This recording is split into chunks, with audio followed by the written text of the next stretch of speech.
Forward. Almost his whole life, the author used the word teddybearness, thinking that people understood him.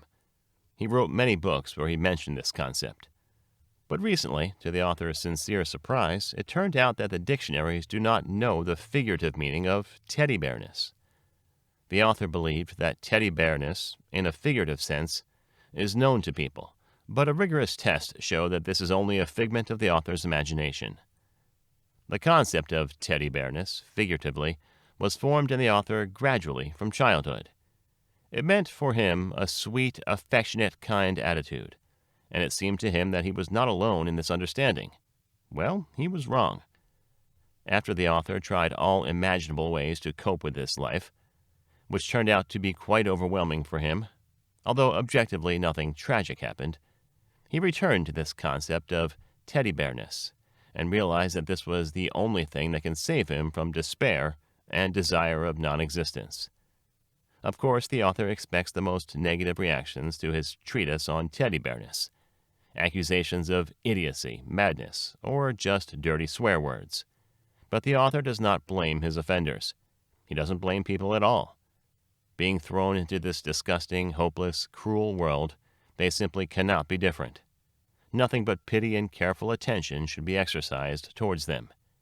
This does not run counter to teddybearness, and teddybearness, at least for the author, is the last defense against the abyss. Definition of teddybearness.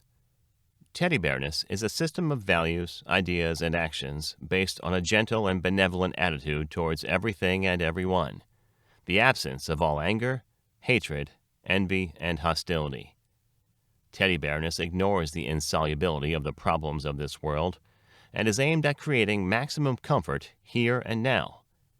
Teddybearness allows the mental transformation of both past and future into a really good and kind story, deliberately sweeping away and ignoring everything that is disgusting and tragic.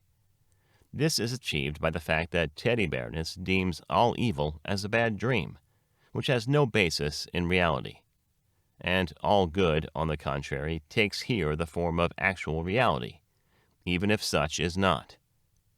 Teddybearness, like everything else that is available to our perception in this world, is an illusion, but an absolutely positive illusion that does not allow any negative, painful thoughts, destructive intentions, and evil deeds. Teddybearness does not allow the possibility of the real existence of evil, and assumes only a positive and joyful existence.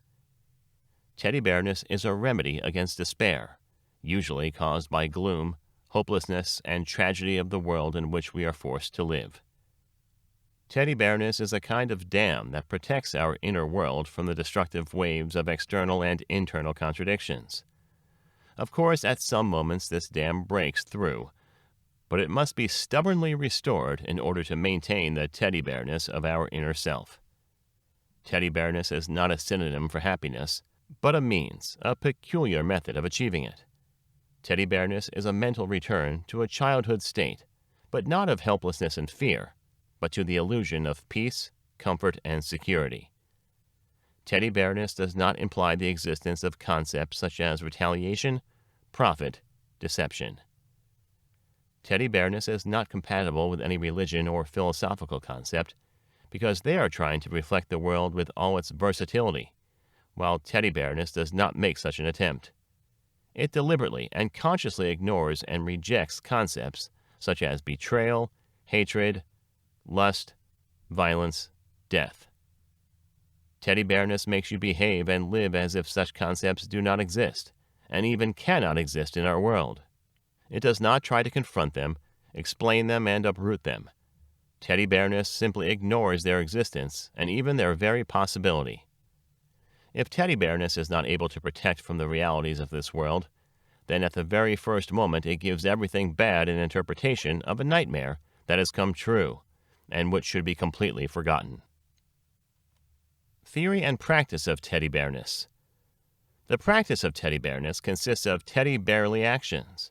They are the conscious, deliberate actions of free will to fill the universe with teddybearness. The content of the teddybearly act is determined by the gentleness and non-aggressiveness of behavior, the amplification of good and ignoring of evil.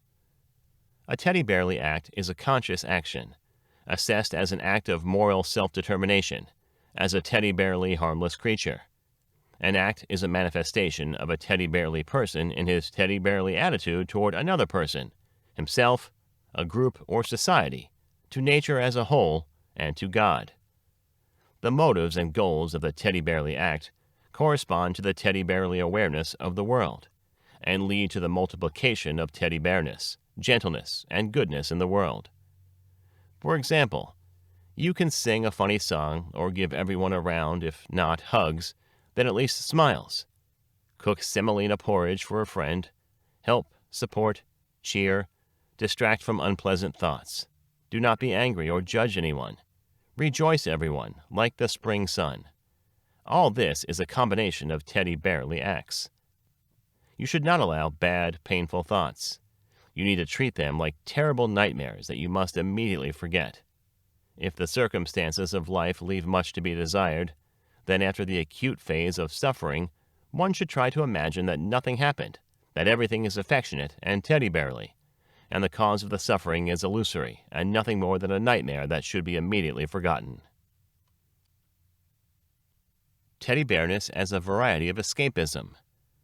Escapism is the avoidance of the unpleasant and boring things in life, especially by thinking about something more interesting and pleasant, a departure from everyday reality into imaginary world.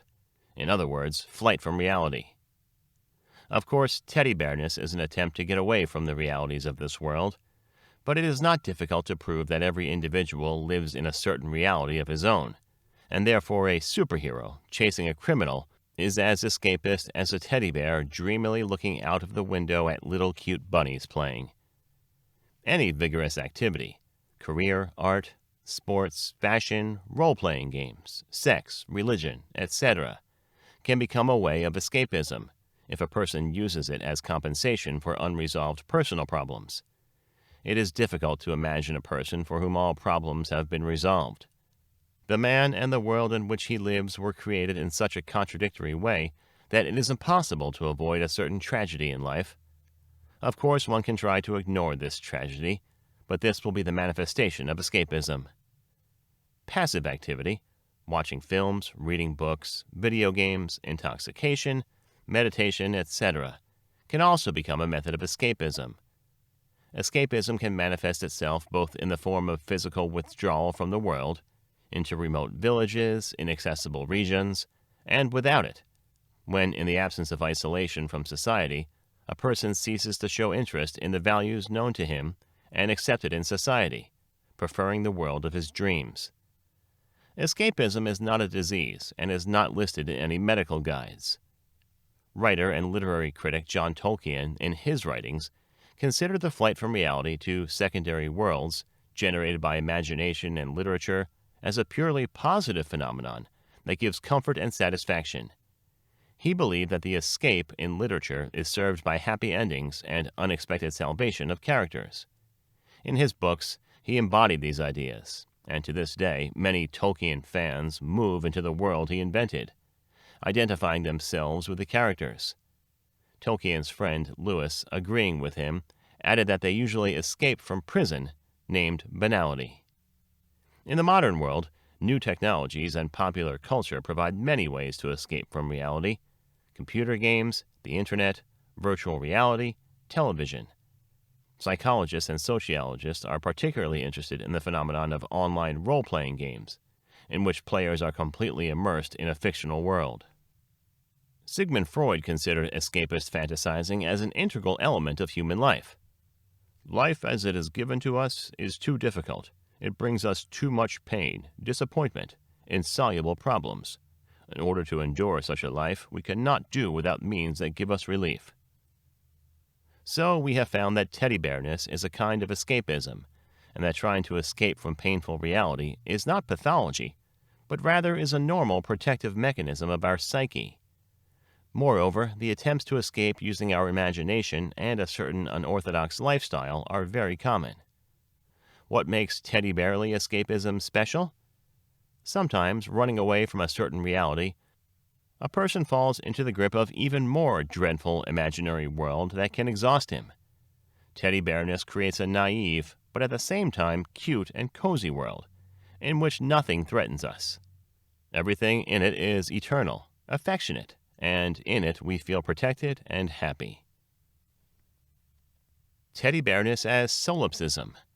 Solipsism is a philosophical doctrine characterized by the recognition of one's own individual consciousness as the only and undoubted reality in the negation of the objective reality of the world around.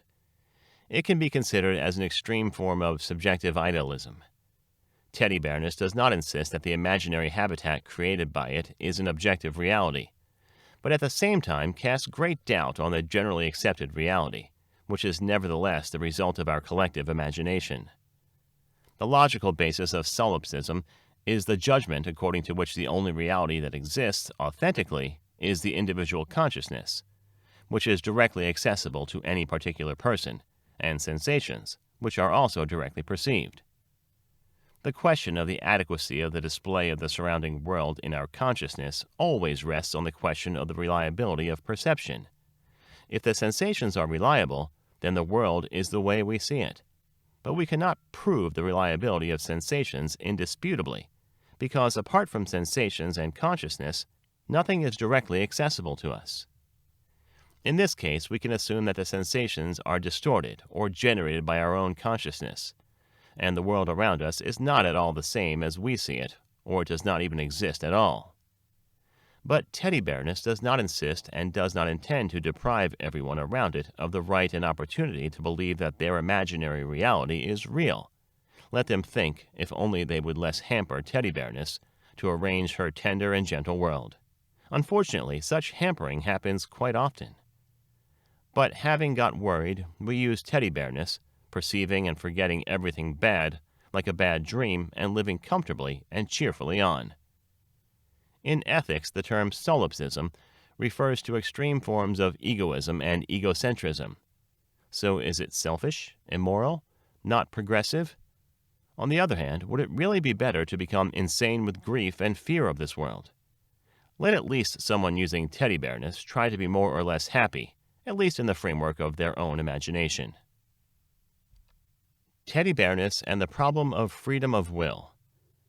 The issue of free will is very important in philosophy and religious teachings. In the Teddybearness philosophy, the presence or absence of free will does not matter.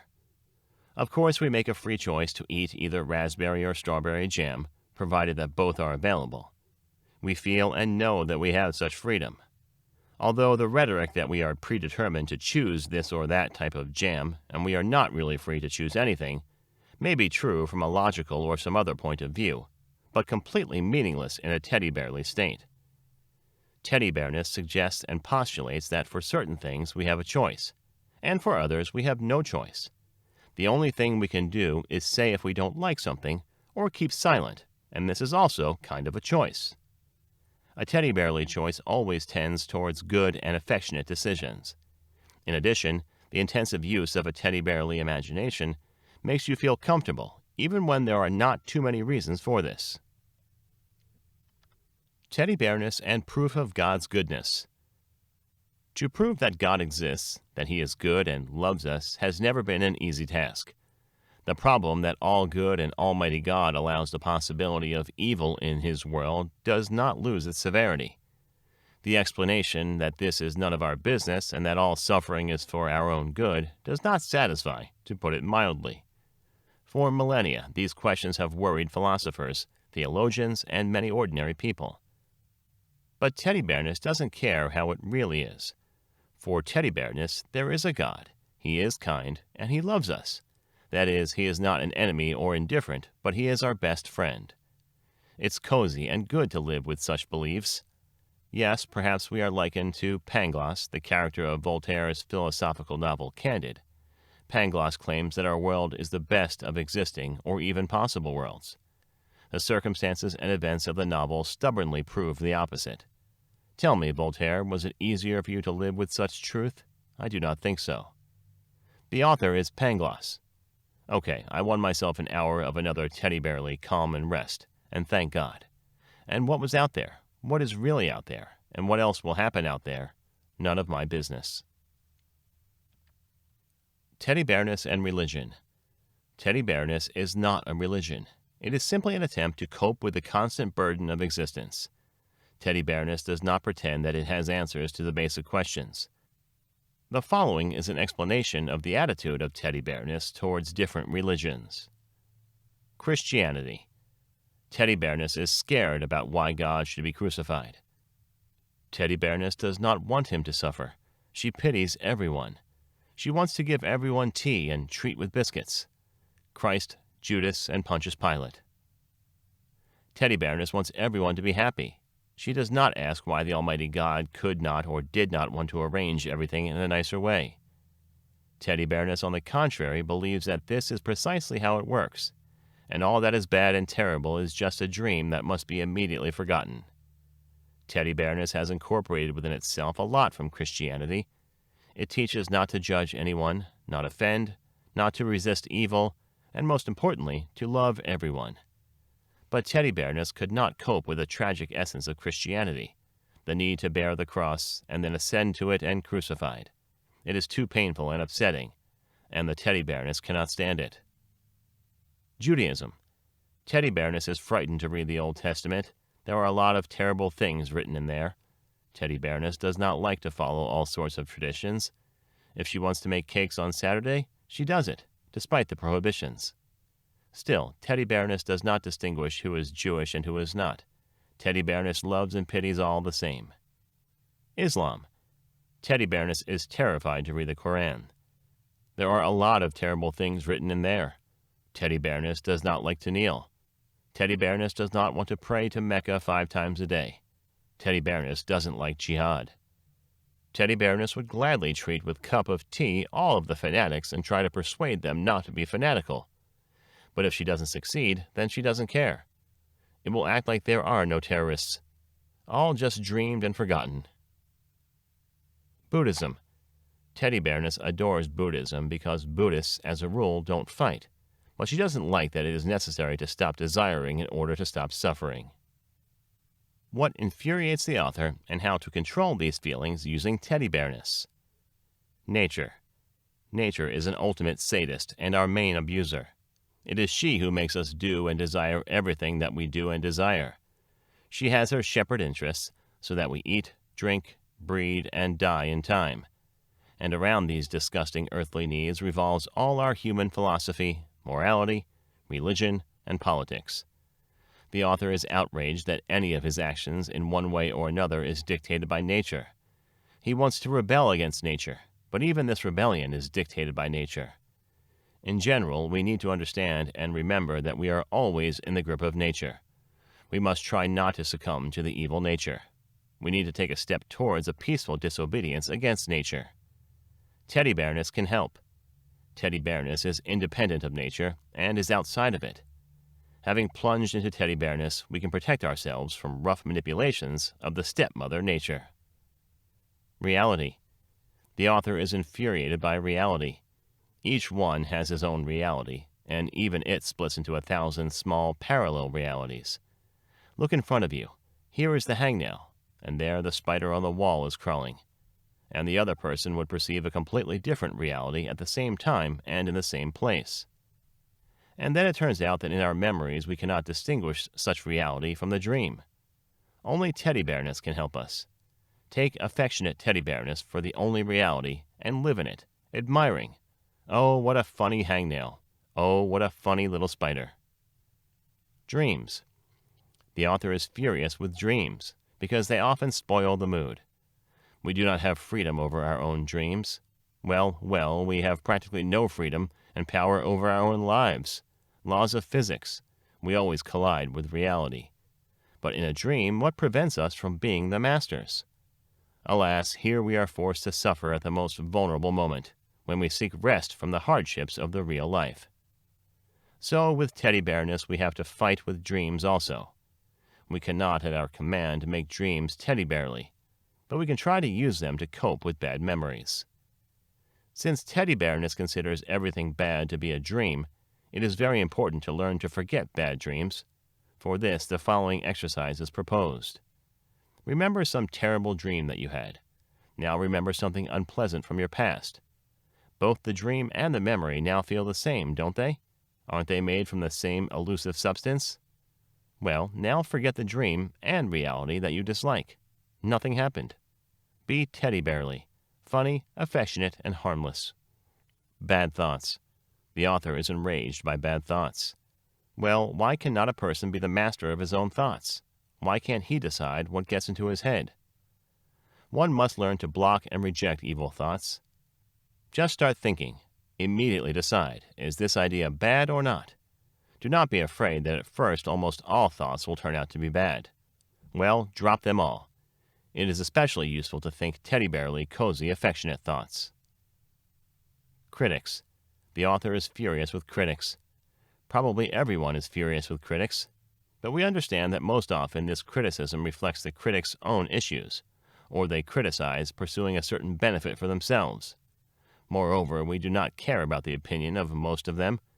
Many simply do not understand what we are talking about. Therefore, criticism is just an illusion. There are only bad dreams about critics, and they should simply be forgotten. Doctors. The author is very infuriated with the doctors. Oh, doctors, doctors. It seems that in some ways they save us and alleviate the suffering, but at the same time very often kill us and aggravate our suffering. Firstly, as it is not surprising, but with all the modern development, in many cases medicine cannot offer anything useful, and if it can, then family physicians do not offer those remedies. Therefore, as before, for the most part we deal with charlatans and scammers, who know that they can't help, but blow cheeks and prescribe useless procedures and sometimes harmful pills. How can teddy-bearness help here? Teddy-bearness is not only naive, but at the same time also a bit crafty.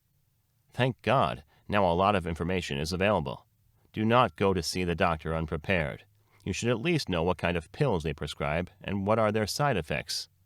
In short, if possible, monitor your health so as not to upset loved ones with your premature departure.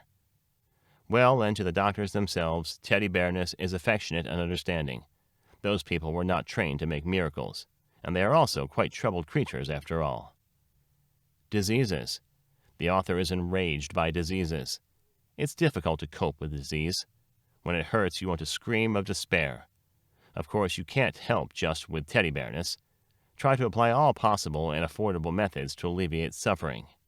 When the pain has subsided, close your eyes and imagine that you are not sick, that all is just a dream and will pass away soon, that nothing bad is happening, that you feel comfortable and warm in bed. Help to feel that way those besides you who are sick. Death. The author is infuriated by death, even by the very possibility and supposed necessity of death. Teddy-bearness proclaims there is no death. Forget it. Our loved ones deceased are alive. They just didn't give us a call for a long time, or just left the room a minute ago. Forget bad and sad thoughts. They do not make anyone happier. You say it is cheesy and immoral, and teddy-bearness does not pretend to be the standard of morality. Live life as if everyone is alive. After all, in a dream, this is the way it is. Well, at least we can get some benefit from dreaming. Immortality and the afterlife. The author is furious with immortality and the afterlife. Teddy-bearness believes that there is no death, but no one needs immortality either. After all, you need to relax. In short, no matter how it really is. Offending a teddy-bearly person is like farting at an innocent flower. Even most cruel and sadistic creator will somehow manage without doing this.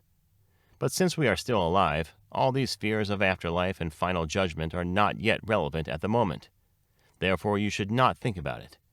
You just need to be teddy-bearly, love everyone, and not be angry with anyone, and the rest will follow. Youth. The author is enraged by youth. Youth is a terribly unpleasant state. Nobody treats you seriously, even yourself. Acne. Constantly you are occupied with frivolous, playful thoughts about sex.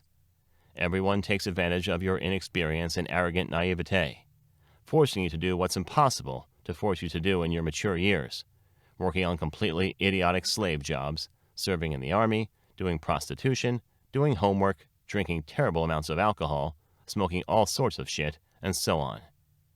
Those who look attractive suffer no less than those who have been deprived of handsome looks. But youthful beauty is given only for a couple of decades at the most, and those who get used to relying on their appearance are driving themselves into a wall. Sexual attractiveness has not brought anything good to anyone. You will get abused and thrown away like a banana skin. The young mindset often leads to depression and even despair. Only teddybearness can somehow brighten up young years. It is ageless and dimensionless, and therefore good at any age. Love each other teddybearly. This is the salvation. Teddybearly can love even the ugly and unattractive ones. With true teddybearness, you may not notice the sex appeal of the one next to you. Just swim in the clouds of tenderness, wipe each other's tears and snots. So maybe you will somehow endure your youth and survive. Adulthood. How disgusting is adulthood? These mature individuals of both sexes. They radiate their maturity like odors of perfumes and colognes. Although they are just unloved kids inside. They only got fat or withered and learned to blow their cheeks. Here you really can do nothing without teddybearness. If you are too serious about yourself, life can lead to serious consequences. Only teddybearness can save. Imagine that everything you strive for is already achieved, and you can just bask in the waves of mutual care and tenderness. And what about money? Teddybearness, she's smart. It knows to make money effortless or not to pay attention to the lack of funds. Just don't get carried away. Money is the most disgusting poison that this meaningless world is armed with, so spend it on teddybearly needs. Buy flowers and chocolates. Old age. Old age is awful. Such a sadism not every sadist would have invented. Gradual or rapid aging is a torment incomparable with anything. There is no way to deal with it without teddybearness. How Teddy Bear got his name. The author was obliged to invent a new term, teddybearness, although in general he did not invent anything new. He did not find in English language a term describing this wonderful feeling of happiness and denial about which this book was written. Closest to this state of naive infantilism was the term teddybearness, very rarely used. It should be noted that such a cute toy as Teddy Bear also came about as a result of tragedy and misrepresentation. Here is a short story about how a teddy bear got its name, despite the fact that its prototype, a real bear, was killed. The teddy bear is named after U.S. President Theodore Teddy Roosevelt. In 1902, President Roosevelt participated in a bear hunting trip in Mississippi. While hunting, Roosevelt declared the behavior of the other hunters unsportsmanlike, after he refused to kill a bear they had captured. His friends killed the bear anyways. As news of the hunting trip spread, many newspapers around the country featured political cartoons starring Teddy and the bear. Meanwhile, in Brooklyn, New York, a shop owner named Morris Mitchum saw one of the cartoons and had an idea. Mitchum and his wife created plush, stuffed bears and placed them in the front window of their shop. With permission from Roosevelt, Mitchum named the bears Teddy Bears. They were an instant success. Ladies and children carried the bears with them in public. President Roosevelt even used the teddy bear as his mascot when he ran for re-election. In this story, the cruel world has proved itself as such. Afterward, in his books, the author has repeatedly said goodbye to the reader forever, like, "I said everything," "the curtain down," and so on. But since he persistently resumed the conversation with the reader in each of the next books, in this short brochure the author does not intend to say goodbye to the reader, although of course he means that he said everything. The author, of course, markedly surrendered, backed away by this work of his. Of course, the author's previous books, especially the one that teaches the creator how to create the worlds, were bolder and more decisive. Teddybearness is a big step back, some kind of change of position. Well, sooner or later we all get tired. After all, it is hard to overcome everything that does not suit us in this. Let teddybearness be a retreat and defense. One might say a dull defense. So be it. Let there be not even a single try to invent something new. But the fact is that with his life conclusions, the author hopelessly approached the abyss, and a step back in such a situation is not a shame, but the only way to salvation. The author suggests you creating your own small, cozy world, not paying attention to what might hinder this. Cultivate your garden, the same conclusion as Voltaire made in his Candide. Nothing new, nothing brilliant, nothing epic, just teddybearness. The author hopes that based on this pamphlet, people would not make a set of teddybearness and not persecute everyone and everything, uprooting all that are not teddy-bearly enough. People distort every idea so much that you might not longer want to express any ideas at all. Although, however, no one had listened to the author before, so there's probably nothing to be afraid of.